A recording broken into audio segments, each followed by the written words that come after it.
Hi, guys. Hi, everybody. Happy Wednesday. I'm trying to get organized. I'm in two places again at one time. So, as you join me, let me know that you're here. The sun's out. The sun's out. It's very exciting. We had 2 days of solid rain here in the Northeast. And so we are happily accepting the sunshine today. Sorry if you're seeing my hand in Facebook land. I'm on Periscope and on Facebook. So if I'm looking in two different directions, it's not that I'm ignoring you. It's that I'm trying to interact with everybody who's here. So as you join me, let me know that you're here. Um,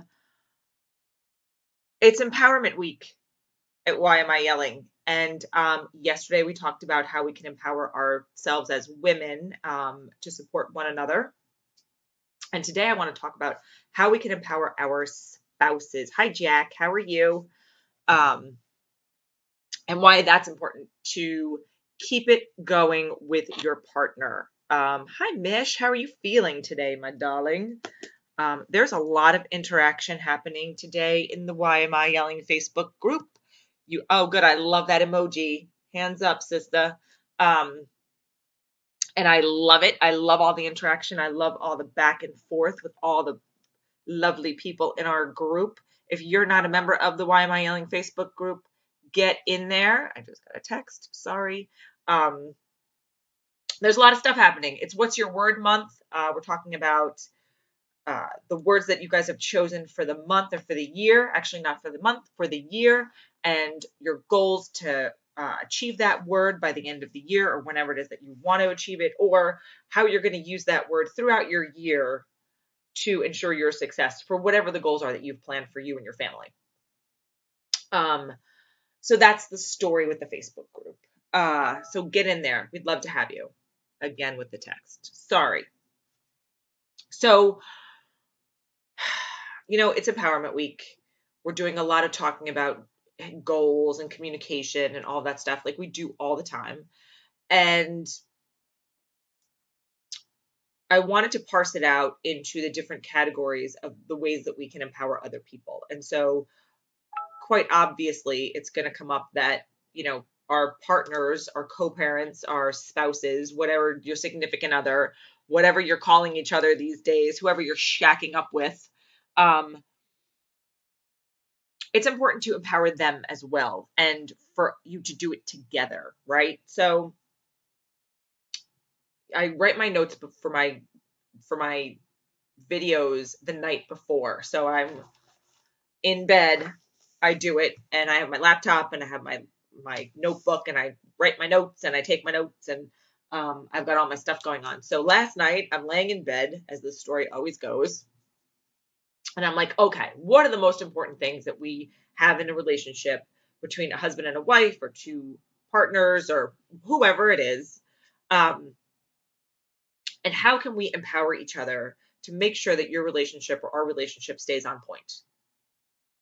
Not always an easy thing to do. It's very easy to get caught up in all the other minutia that happens in our lives. The kids, the schedules, the jobs, all the other things that we have that sometimes seem to take precedence over what is really important. And my mom always said to us as we were growing up, I love you and I love your brother, but your father will always be my number one priority. Period. End of story. Because I have to grow old with this man. You guys are going to leave me at some point, and I'm going to be stuck with him. So I have to, I have to do everything that I'm doing to make sure that we are, engaged and happy and successful in keeping our marriage alive. Because hi, Begone, because he's the person that I am going to spend the rest of my life with, not you kids. And she's right. And I know that is a hard pill for a lot of us to swallow because, yep, see, um, it's a hard pill for a lot of us to swallow because we look at our kids and we're like, what are you talking about? I can't possibly love anybody else on the planet. But you hated that, but it's true because your three beautiful children who are, the center of your universe right now are not going to be the center of your universe in 10, 15, 20 years, right? they're going to have their own centers of their universe. Hi, Michelle. Have their own centers of their universe, and it's not going to include you. And so I'm preparing you right now for that 20 years in advance. We can coach you for the next 20 years on what that's going to feel like. So as I'm laying in bed, writing my notes, talking to myself out loud in real life, because that's what I do, I was like, okay, so let's talk about it. Self-communication. We all know that that is the number one element in any relationship. Communication, communication, communication. But it doesn't just mean speaking. It means listening, and listening to the point of hearing. And I mean that with all due respect. Put your phone down when your person is trying to speak to you or speak with you or have a conversation with you. That's not just, hey, how was your day, in passing conversation, right? Put the phone down and be present. Make sure that you're present in their lives and you're showing that you are actually interested in what they are saying to you. Understand their needs. This is something that somebody recently said to me. Um, there's a lot that you have going on in your life right now, and you're doing a lot and you're putting a lot out there and you're focusing a lot of your attention in other areas that you may have not focused on in the past, right? I mean, I'm starting a new business, I'm doing all this stuff. Just remember that your family and your husband still need you, and they need to know that you need them too. So make sure that you are keeping their needs in check and making sure that you're communicating your needs as well to everybody, to your husband, to your kids, to all of it, because that's how the communication flows, right? It's like a domino effect. I like this part of communication.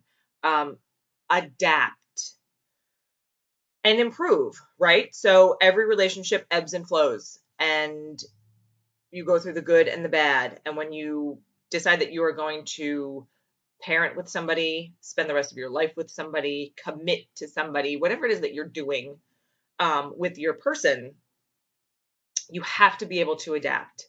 You have to be able to embrace change, or at least accept change. You don't always have to embrace it, but you should accept it. And know that change is inevitable. Change is going to happen when your kids arrive. Change is going to happen when your kids depart. Change is going to happen when the new job comes, or when you retire, or whatever, when you lose a parent.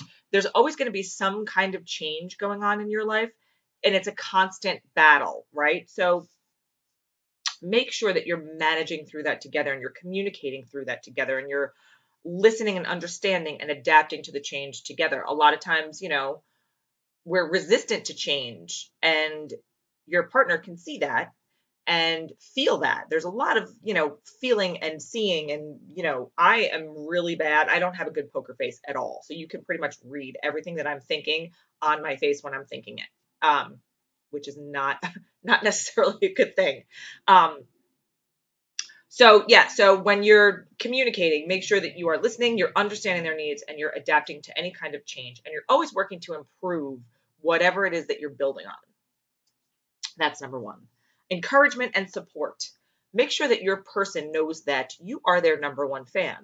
There's nobody else in the world who is going to do for them what you do for them every single day, even if it is picking up their socks off the floor and, packing their lunch, or, sending an email just to say, hey, how's your day going? Or whatever it is, encouraging them and supporting them to try a new thing, reach for a dream, whatever it is. Like, Will has been very supportive with me doing this as, my new business. And he's never said to me, listen, you need to pack it up. It's time for you to, whatever. He's never said that to me. And I hope that I've never said that to him. I don't, right? Begonia, my former roommate, so yeah. And support each other, high fives, great jobs. You're doing, like, what you did today was really awesome. Thank you so much for, helping me out, and all of that stuff that goes along with it. Encourage each other and support each other to follow your dreams and reach your goals together or separately. Like, you might have a separate goal and he might have a separate goal, or whoever your partner is might have a separate goal, but encourage them to achieve it. That's number two. Three, compliment each other. This happens a lot when you're like new in a relationship. There's a lot of, oh, you look so nice today. And, thank you so much for whatever it is you're doing for me. Or there's like the nice texts that come in that say, I miss you and all that stuff. And now it's 20 years later and it's like, I'm not really sure when the last time I said, you know, thank you, or, it doesn't even have to be like how you look. It's like, dinner was great, or thank you for making the bed today, or whatever it is. Compliment one each other. That's a new word, one each other. Because it's important. It's important to hear those words of encouragement and recognition. I know I always like to hear a thank you. Thanks for dinner. Thanks for whatever. My kids are getting much better my little one is very good at saying thank you for everything. Thank you, mommy, for making me dinner all the time. So they see that when you're doing it, that they should do it as well. And then you do it with them too. So it's like a win-win all the way around. And along the lines of complimenting each other, you should celebrate and reward each other. It doesn't have to be gift wise. It could be a date night. It could be sitting on the couch or spending 5 minutes together without the kids, which for a lot of us is something that doesn't happen very often. So take that into consideration as well. Like when you're complimenting them or trying to, do something nice for them, just remember that, this stuff it takes work, right? And so keep working at it. That's number three. Number four, affection and emotions. Super important. Also something that goes by the wayside after the children are born. You're not running around naked all the time because you got two little kids or a little kid to, pick up after or deal with, or there's somebody throwing up in the bathroom or whatever it is. There's not any more of that spontaneity. There's very little. How about that? Very little of that happening, right? So it's like, a hug here, a kiss there, an affection there, some kind of physical touch is, for me, I know, necessary. And, don't be afraid to show your emotions. Don't be afraid to cry in front of each other. Don't be afraid to, disagree with one another. It's all part of how you make it work. And the longer that you're together, you kind of like, you fall into a groove and you figure out each other's buttons and you know which ones to push and which ones not to push. And I think a lot of that comes with time and age and maturity. So don't forget to be affectionate to one another. Elias and I were walking to school today and he was noticing in the windows all the like candy displays for Valentine's Day. And his birthday is February 7th. And so he thinks that's the next holiday. So he said to me, Mom, what's all this candy in the window for? And I was like, oh, it's for Valentine's Day. And so I was trying to explain Valentine's Day to him. And he was like, when's Valentine's Day? And I was like, it's February 14th. And he's like, no, my birthday's next. That's the next candy day. So it kind of went like right over his head. But I was trying to explain to him the whole idea of the love day. But every day should be Valentine's Day. I know it's not, but every day there should be an element of Valentine's Day in every day. Look, my friend Barry is here. Hi, B. And then finally, number 5, I was trying to do 5 points for every day, right? So respect and work. There is no way any relationship that you have is going to work if you don't work for it. Period. End of story. Or respect it. So when Will and I first started dating, we made a very conscious decision to, if we were going to disagree with one another and it was going to turn into a thing, we were going to be very conscious about how we were going to treat each other during that conversation. I don't even know why this came up because we don't really fight. But we made a promise to never use bad language toward one another. Hi, Jeff. We've never called each other names. We've never used like negative connotations about one another to each other. Like we've never called each other. Like I've never heard him say you're a bitch. I've never called him an ass. Like never.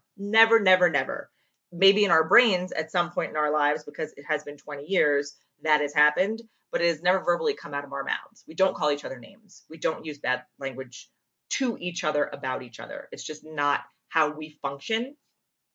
And I think that is when you set the bar that high for a respect level in your marriage, in your partnership, in your relationship, it shows your kids that you don't disrespect each other and that there is a way to overcome any kind of obstacle or disagreement or whatever it is that you're having. But I think it gives you a better respect of each other, because words can hurt. And once the word comes out, you can't take it back. And so it's like, I say this all the time, you guys, choose your words wisely, because once they're out of your mouth, they are now out in the universe and they're now out in the air, and they're in the back of somebody else's mind because, oh my gosh, she just said that about me. And does she mean it? Right? You can apologize all the way to the end of time. But sometimes if you're one of those kind of people who holds a grudge or doesn't forget or any of that, and I know a lot of them, so they exist out there, and they can't just leave it at the forgiveness line. It'll always be in the back of their head. So try as you may, as hard as you may, to always respect each other's feelings, even when you disagree, and even when you know you're right. Listen to their point of view. It goes back to the whole beginning, the whole communication part, right? Listen. And like I said, it takes a lot of work. This is not easy. None of this is easy. Having a marriage isn't easy. Having children is not easy. Having friendships, that's not easy either. And, siblings and parents and the whole thing, none of it's easy. It all takes work.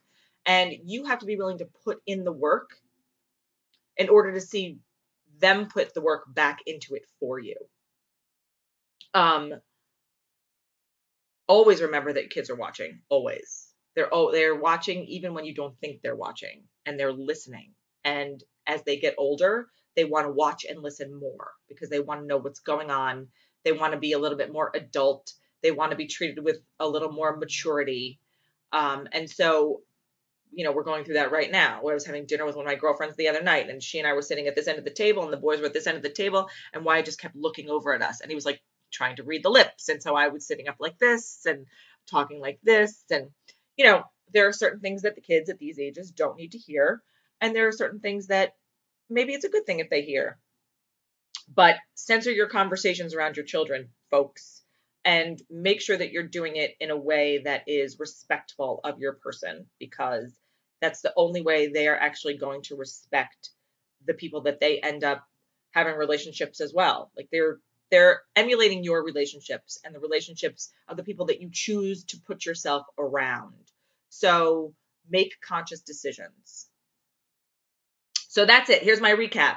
Communicate, encourage and support, compliment and celebrate each other, show each other affection and share your emotions, and respect each other and put in the work. None of this shit's easy, but we will all make it through together. That is my tip for today, how we can empower our partners to make sure our relationship stays on point. Tomorrow, my dear friend Dana Burnworth is going to be with me at 11:30. We go live for the Why Am I Yelling live show, which I might move to 1:30. I'm still toying with that idea in my brain, so it hasn't happened. So tomorrow we're live at 11:30, and she is an author, a publisher, a producer, a badass, and she is one woman who really knows how to empower other women and men on the planet. So I am so excited to have her here this week, especially since we're talking about empowerment all week. And then Friday, we're going to talk about how we empower our children and what we can do to help them empower others as well. So that's it. That's my spiel for today. You got me for, 20 minutes. I thought it was going to be shorter, but it wasn't. So thanks for sticking with me. I want to hear any ideas that you guys have, so put them in the comments. And if you don't mind, share this out. If you think somebody would be interested in seeing this or hearing these words or could use these words in their life, I'm happy to have my thoughts shared out with you guys. So share them out, and I will see you guys back here tomorrow. I hope you're enjoying your day because the sun is finally shining in New York City. I might get outside for a little while this afternoon. See you guys later. Mwah. Bye.